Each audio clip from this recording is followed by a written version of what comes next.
Hello, my fourth grade scientists. Happy Thursday.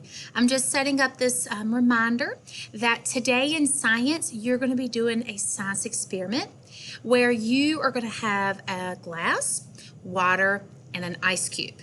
And so your experiment today is you are going to plan an experiment to test the prediction. So you got to make a prediction that an ice cube will melt faster in a glass of water versus in an empty glass with no water.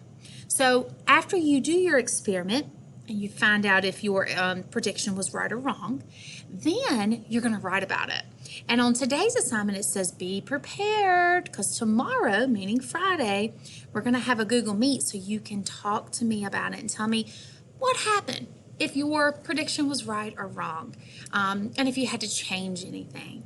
So anyway, just wanted to say happy Thursday and again give you a reminder of this fun science experiment. And if you have any questions, just let me know. But I'll see you soon. Bye for now.